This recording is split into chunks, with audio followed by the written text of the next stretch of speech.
Everybody like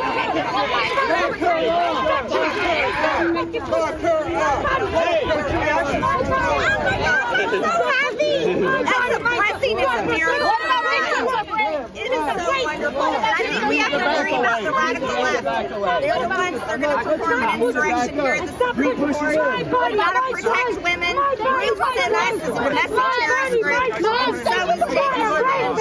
And anyone supporting abortion will support them. Thank you. This is the greatest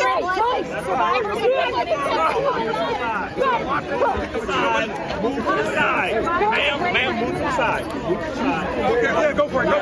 We gotta get her the...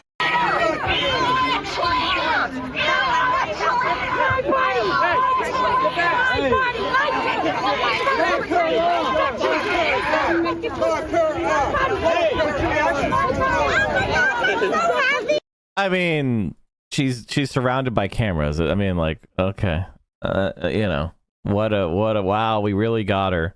Get legislation passed, which is untenable, and I don't know how we've let it get to this point. It's just very disappointing.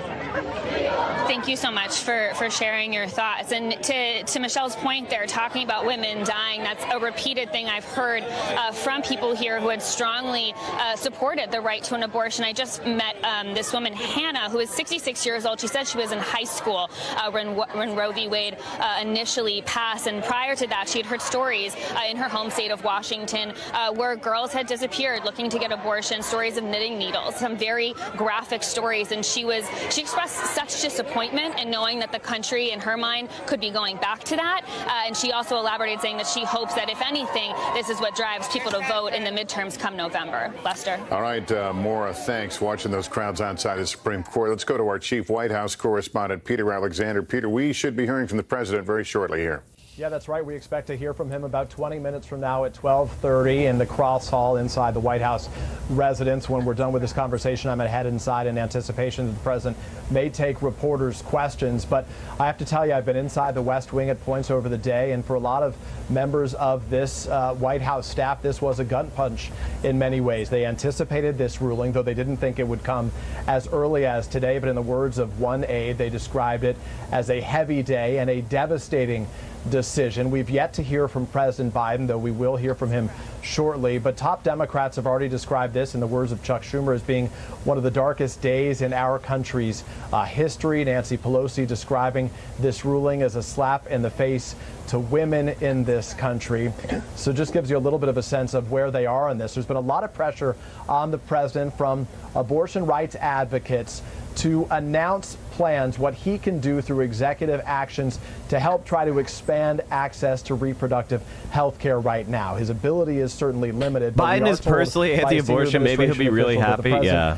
Will lay out what, if any, plans the administration has in place right now. Just a short time ago, though we haven't heard from the president, we did hear from his attorney general. We have Donald Trump's statement on the abortion. A real post from Donald Trump Jr. on Truth Social. If you're wondering what this really about to be, ex-president's family. Obama making fun of Trump at a dinner in 2011. Roe v. Wade overruled.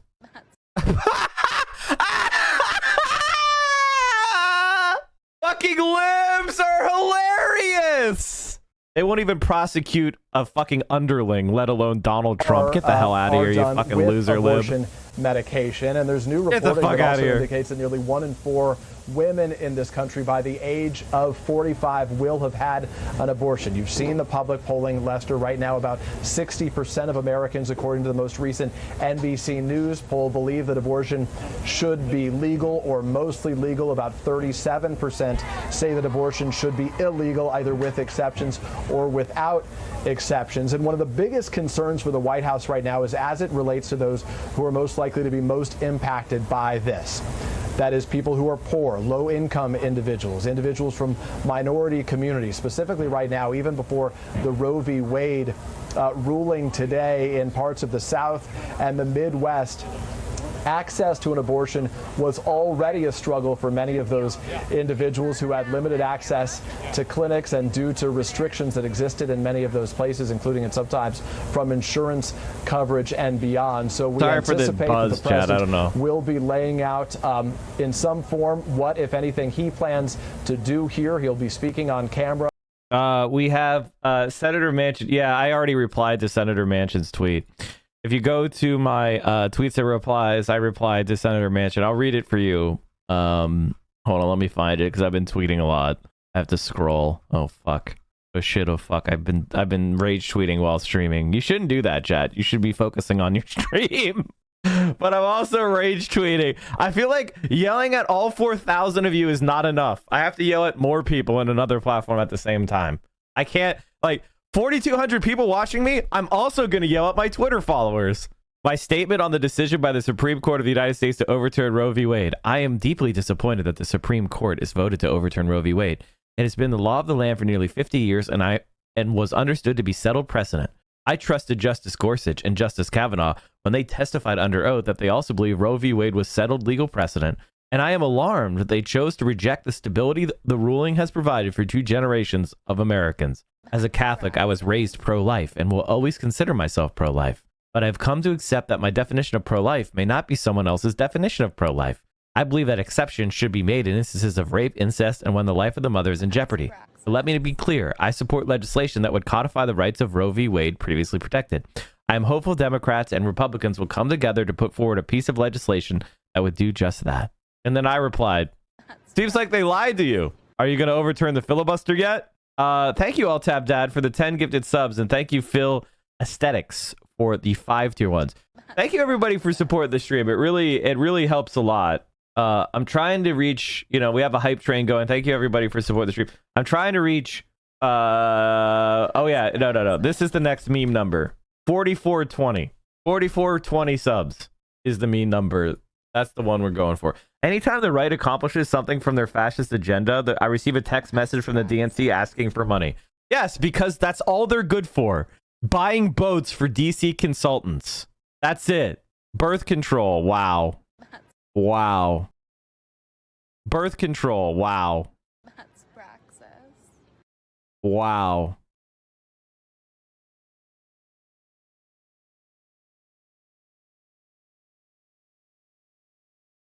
What does overturning Roe v. Wade mean?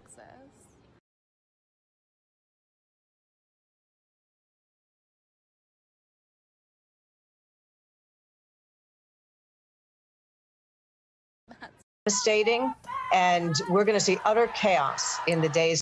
The obvious Center for Reproductive Rights, the center argued this case at the Supreme Court on behalf of the Mississippi Abortion Clinic. I thank you for being with us.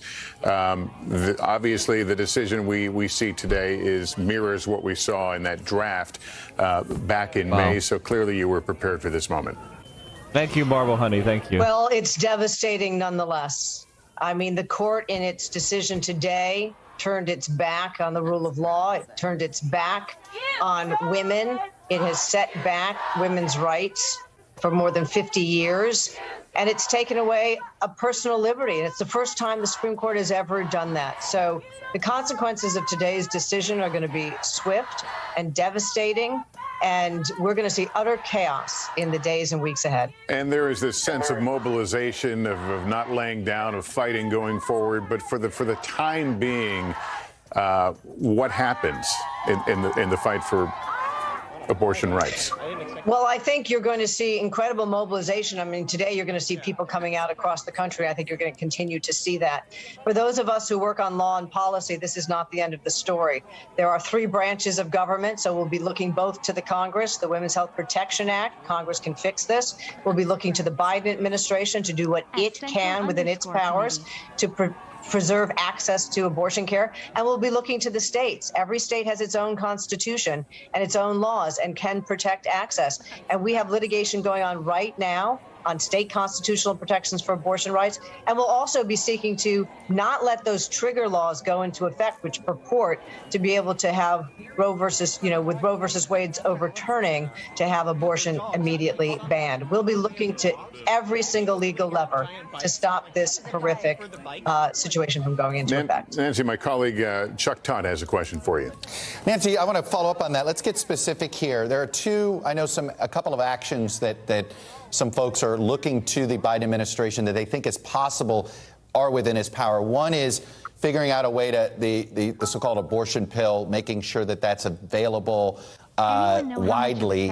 What kind of administrative, what do you need from the administration to guarantee that? And the other thing was something the Attorney General said in his statement, which is he wants to make sure that First Amendment rights aren't being now we know why they passed the bill to protect Supreme Court justices so quickly last week. Yeah, that's the Democrats' top priority, by the way. They can do this. What specifically do you need to see from the Biden administration in an executive order or action here that could guarantee that in the short term? Well, I think that what is going to be a reality, because we're going to see in vast swaths of the South and the Midwest abortion become illegal, is that we're going to have a public health emergency. And I think the Biden administration can look to its powers under a public health emergency to be able to get medication abortion to be prescribed to people in those states. It is known the effects and the health effects and the burdens of when abortion is criminalized. We see that around the world. We see it in history. And so we are going to have a public health crisis, and we're going to need to have medication abortion be able to be delivered to people in those states. So I think that is one of the things to be looking at quite strongly. And as you point out, people are also going to have to travel to other states. And those states are getting ready to be able to have people come to the states, and they want to make sure that, they are supportive of abortion rights as essential health care in their states, and are not going to want to see the doctors in their states providing care to be somehow caught up in the attempt by other states to stop people from leaving. What are the next battle lines in this as far as you're concerned? People are questioning about contraceptives. Where do you think you'll be putting up your defenses? Well, I think we have to look to, the Supreme Court has protected these fundamental decisions about our personal liberty. This is the realm of the home, contraception, when and whether to have children, who we marry. All of this has been protected as a fundamental personal liberty under the 14th Amendment. The Supreme Court just kicked out a key decision from 50 years ago, which many other decisions have been built upon. And the notion that it can't destroy the constitutional fabric for these decisions is just not correct. And so we're, of course, going to be looking to reestablish what all of us in this country believe, which is that these are intensely personal decisions that in a free society, people want to make for themselves, who they marry, when and whether to have children. These are personal decisions for us to decide in a free country. All right, Nancy Northup, we appreciate your time. Thank you for joining us. Let me go back to Justice Correspondent Pete Williams. Pete, walk me through the mechanics. So the ruling has come down. Does everything change immediately? We talked about these trigger laws in some states. Is this happening right now? It is happening right now, and in some states it is immediate. And according to either the attorney generals or the governors of 4 states, abortion is now illegal in Missouri, South Dakota, Louisiana, and Kentucky. The 3 of them, South Dakota, Louisiana, and Kentucky, were so-called trigger law states. Missouri recently just changed its law. So now those 4 states, abortion is illegal in those. In some of the other states, this happens in a series of rollouts. So, for example, in 10 days, abortion will become illegal in Mississippi now that Roe has been decided. In another 30 days in Texas, Idaho, and Tennessee.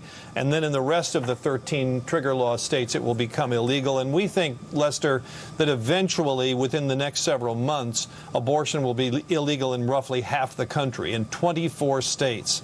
It will remain legal in the other states. And as you just mentioned, some of the questions now to be resolved are, will states try to criminalize traveling, going from one state to another? As I read the Supreme Court decision today, Justice Kavanaugh's concurrence, which is controlling, is he says states cannot constitutionally make that a crime. They can't ban people who live in non-abortion states from going to states where the procedure is available. And then the question is, what about getting counseling? What about getting counseling in your state? Is that going to be considered a crime? So there are lots of legal questions yet to be resolved. But you're right, it is happening immediately, and it's going to roll out here over the next several weeks. All right, Pete, thanks. It's 12:30 in the East right now. This is the time that we are expecting the president to come out and make remarks in front of the camera. 12:30, the scheduled time, obviously not quite there yet, but there's the setup. Reporters standing by, hopefully able to ask the president some questions. So we will go back there as soon as he gets underway.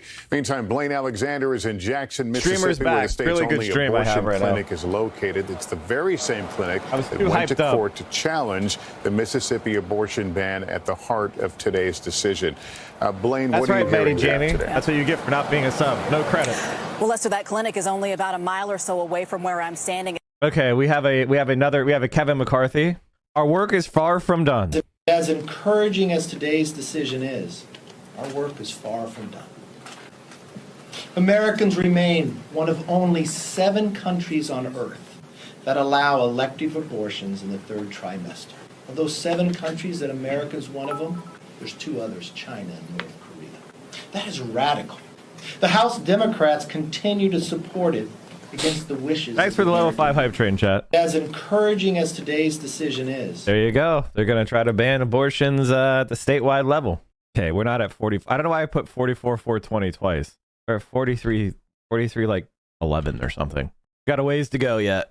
The most liberal take in the history of the human race. I don't know. I'm reading Hutch. Can I say this, chat? This probably hasn't been said, but since I have 4,000 of you here, I just want to say this. Jill Stein didn't even finish 3rd. She finished 4th. Gary Johnson finished 3rd. And he took more votes from Trump than Jill Stein took from Hillary. How come none of these dipshits are talking about is it it's fun, yeah, it's fair that plenty of people voted for Gary Johnson instead of Donald Trump. That we're gonna ignore and just say like, yeah, that's totally fine. But the Jill Stein voters took it from Hillary. No, they didn't. They voted for a candidate they liked more. You could argue it was a bad strategic decision or whatever the fuck you want, but more people that were on the right voted for Gary Johnson than people on the left who voted for Jill Stein. If you're bringing up Jill Stein without bringing up Gary Johnson, which pumped up Hillary's performance and probably won her states like New Hampshire, shut the fuck up! Shut up! Hillary doesn't win New Hampshire without fucking Gary Johnson. Shut up! And what's your point? Shut the fuck up! At the end of the day, there was no conservative long game on Roe in the courts. It's just that Anthony Kennedy, as one individual human being, chose to do a strategically timed retirement. Ruth Bader Ginsburg did not. I mean, he's wrong. There is a gigantic conservative long game, and it's existed since the 80s, you fucking dipshit. It just so happened that they got unlucky. They picked a couple judges that were squish. The libs, I mean, by the way, this is something I tweeted about a while ago. I need advanced search. It's like Mike from PA, Republicans appointed. See if I can find it. You got to do advanced search. Oh, for fuck's sake. I basically tweeted that the Democrats have appointed 5 justices, I believe it is. And the Republicans have appointed 18. I mean, like, here it is. The only reason Roe lasted as long as it was pure luck. Reagan and George H.W. Bush appointees voted against the party's wishes and upheld it. Dems have been getting rolled for decades. Of the last 21 SCOTUS justices appointed to the court, the Dems only have 5 of them. That's the reality. I'm going to retweet that just so you couldn't see it again. Should I stop giving $5 to Pelosi every week so she could buy a bagel? She might starve. Oh, God, if you're giving money to Pelosi, that's a big mistake. Hutch literally refused to say anything bad about the Dem strategy policy. He's a hopeless lib on Twitter. Yeah, he's a hopeless liberal. He's a hopeless liberal. I think one of the things that I despise about people like Hutch, and I think despise is the right word, is they are never going to criticize the Democrats because they think criticizing the Democrats means they lose more, when in reality, they lose because of the status quo strategy they have. And they have to be criticized so that they can change. On the right wing, they have no problem criticizing their guys like crazy. They're constantly criticizing their people and they win because they're scared of their base. Democrats hate their base. Republicans fear their base. I want Democratic politicians to fear their base. And that means ruthless criticism. That means primary challenges. That means possible third-party threats. There's another third party. It's called the Constitution Party. That's even more radical right. So the right wing has to win with a Libertarian Party taking their votes and a Constitution Party taking their votes. And yet I've never heard a single lib bring the word Constitution Party up in my fucking life. Let's go look at it. But I know what I'm talking about. I just don't repeat the same fucking narratives that I get from mainstream media like other people who are supposedly political commentators on Twitch who don't know shit about fuck all. Here it is. Constitution Party. 24 states ballot access. 203,000 votes. Gary Johnson got 4.4 million votes. Jill Stein got 1.5. That's a bad performance for the fucking Green Party.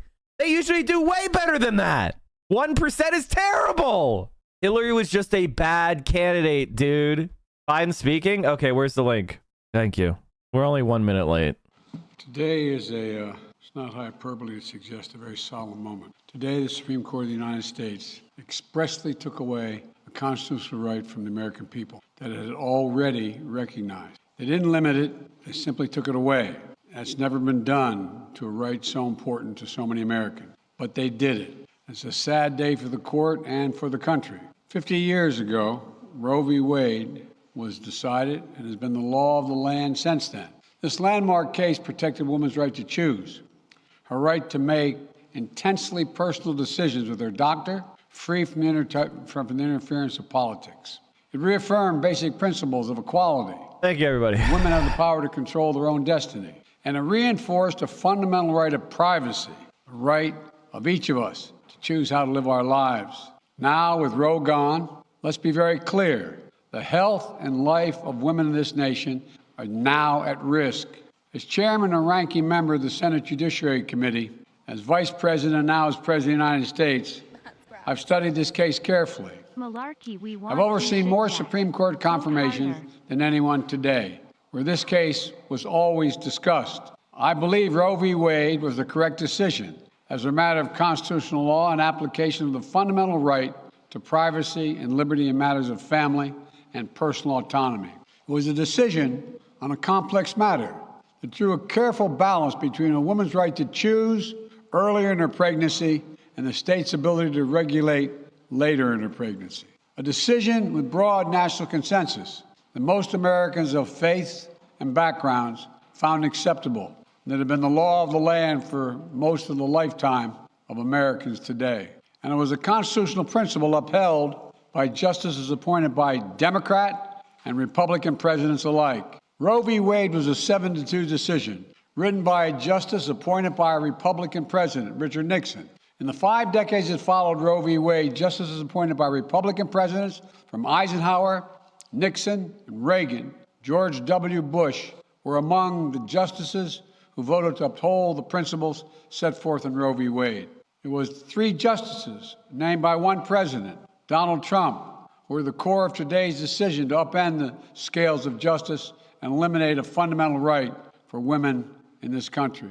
Make no mistake, this decision is a culmination of a deliberate effort over decades to upset the balance of our law. It's a realization of an extreme ideology and a tragic error by the Supreme Court, in my view. The court has done what it has never done before, expressly take away a constitutional right. Okay, and that is so fundamental.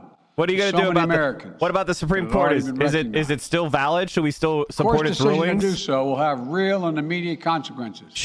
State laws banning abortion. Wow, thank you for telling me. Thank you for instructing me on what's going to happen. What are you going to do? Millions of women, some without exceptions. What are you going to do, Joe?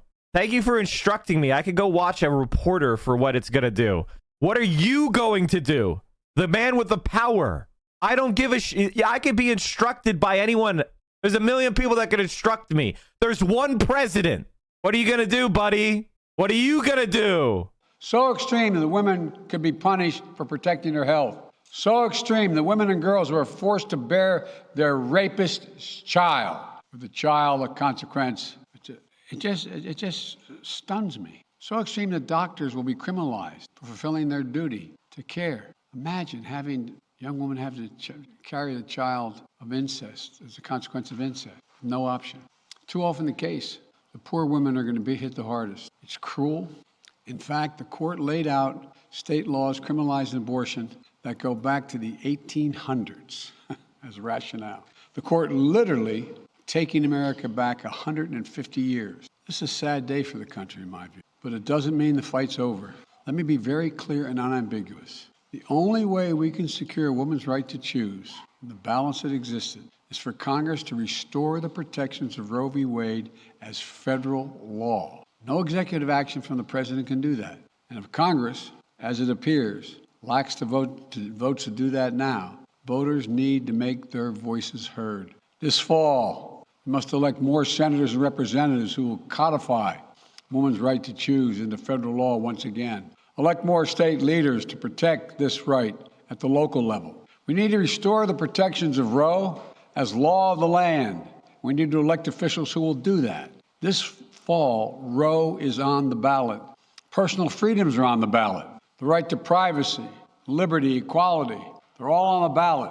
Until then, I will do all in my power to protect a woman's right in states where they will face the consequences of today's decision. While the court's decision cast a dark shadow over a large swath of the land, many states in this country still recognize a woman's right to choose. So, if a woman lives in a state that restricts abortion, the Supreme Court's decision does not prevent her from traveling from her home state to the state that allows it. It does not prevent a doctor in that state from treating her.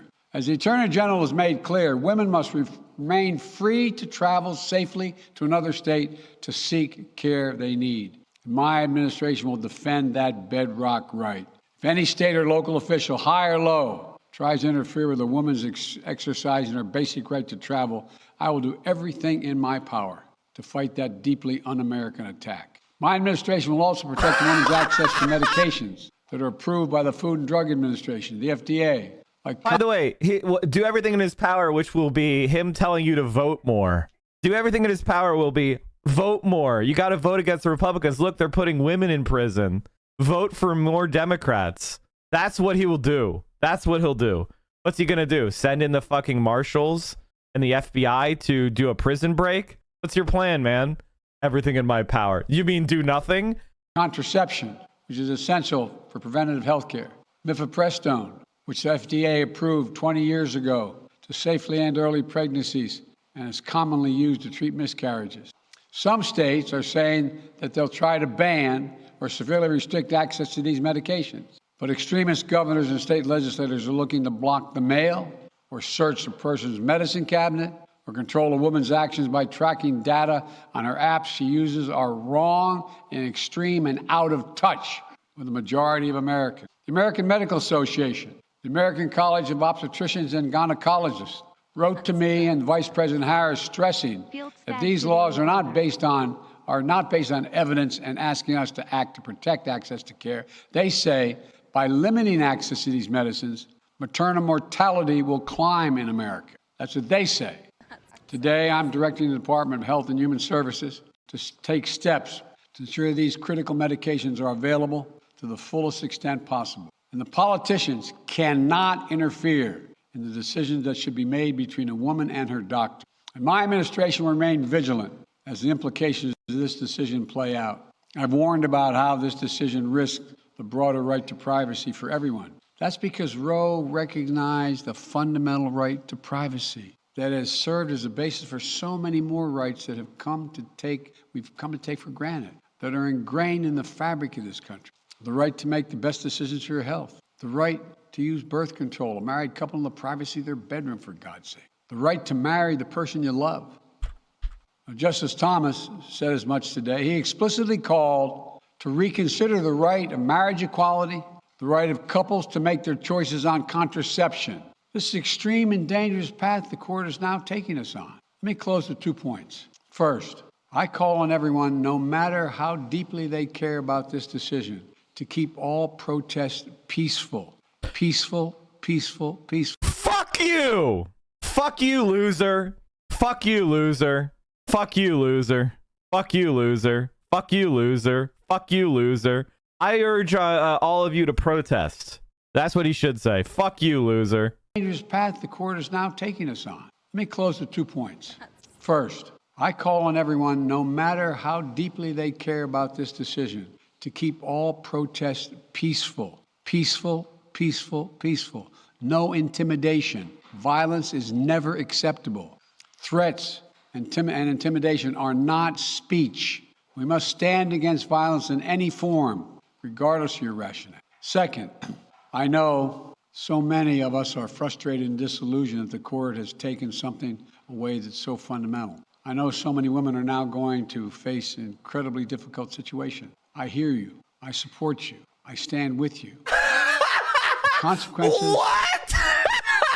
And the consensus. Oh my God. How about this? I have an idea. This has popped into my head. Every single woman who wants an abortion in a state that it's illegal, I'm setting up an executive branch hotline that you can call in and schedule. A member of the armed forces will come pick you up and drive you free of charge to the fucking abortion clinic. I'm going to use the National Guard. We're going to provide free commercial airline tickets to any woman who's in a state that bans abortion. Why don't you literally do anything, man? That's a program you could do. Free transport for an abortion. Throw it into whatever budget bill. There's a million. These are just, again, I can just come up with fucking ideas off the top of my head. I can throw you a billion ideas. Paying for women's transport, universal abortion pills that is guaranteed as a right that you could access from a federal pharmacy. Whatever. There's a million fucking things. This is not hard. I stand with you. What a loser. Of the American people.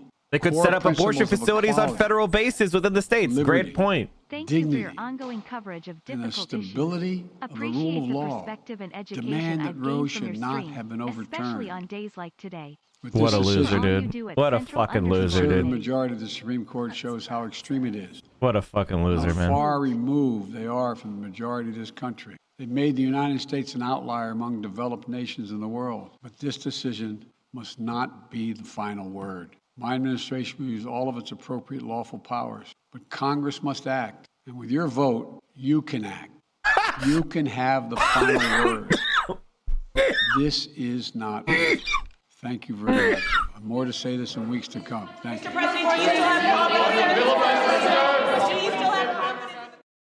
Chad, if you want to know why we were in this situation, if you want to, what a loser. He didn't even take a question. What a fucking loser. I'm not voting for this guy no matter what happens. Zero chance. Not happening. I don't care who he's running against. If the Democratic Party offers him as for election, they're not getting my vote. I'm saying it well ahead of time, so they have the opportunity to change course. If they decide they don't need me, don't complain to me. You've decided you don't need me. I'm telling you, I'm not voting for him. So if you decide, well, we don't need Mike from PA's vote, we're going to go with Biden anyway. Well, then and if he loses, don't come to me and say you should have voted for him. No, I'm telling you now. I'm dug in. Never going to change. If you make that decision, don't be mad at me. Be mad at yourself. And I'm sure if we wait long enough, nature will take its course and we won't have to worry about Joe Biden anymore. But my God, you really want to see why we are where we are? Let me go to Obama's promise tracker. Let's go to the promise broken. Close Guantanamo Bay, double federal funding for double American exports. Okay, yeah. Non-discrimination to include sexual orientation and gender identity. Guess he didn't do that. Overhaul the corporate tax code. Reduce oil consumption. Assault weapons ban. He didn't do that. Lead the world of college graduates. Didn't do that. Require all schools to be accredited. Didn't do that. Enact the Buffett rule. Didn't do that. Oh, wait, hold on. God, he's got so many promises broken. I don't know if I could find it. Where's all the promises? God, I gotta go to the next page of broken promises. Renewable energy by 2025. Didn't do that. Promise broken. Promise. I'm sorry, chat. There's so many. Oh, here it is. Found it. Oof. Sorry about that, chat. There's a lot of broken promises I had to go through. I apologize. I hope you don't mind that the stream lagged there for a second. I got a lot. Broken promises. Sign the Freedom of Choice Act. Throughout my career, I've been consistent and strong supporter of reproductive justice. I've consistently had a 100% pro-choice rating with Planned Parenthood and NARAL Pro-Choice America, and I will continue to defend this right by passing the Freedom of Choice Act as president. Promise broken. After initially vowing to sign the Freedom of Choice Act, President Biden has quickly said it's not his, quote, highest legislative priority. That was in March of 2009. Since then, it was scarcely been mentioned. A version of the bill was introduced in Congress in 2007, and no new bill has appeared since. We asked NARAL Pro-Choice America, an abortion rights group, to assess the progress on this issue.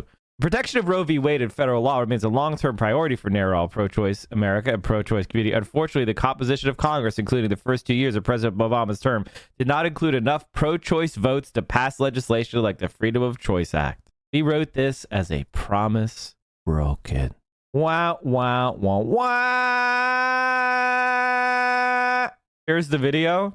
Oh, wait, Sean posted one. Well, the first thing I do as president is sign the Freedom of Choice Act. That's the first thing that I do. Now, the Freedom of Choice Act is not my highest legislative priority. Well, the first thing I do as president is sign the Freedom of Choice Act. That's the first thing that I do. What would you do at the federal level, not only to ensure access to abortion, but to make sure that the judicial nominees that you will inevitably be able to pick are true to the core tenets of Roe v. Wade? Well, the first thing I do as president is sign the Freedom of Choice Act. That's the first thing that I do. Now, the Freedom of Choice Act is not my highest legislative priority.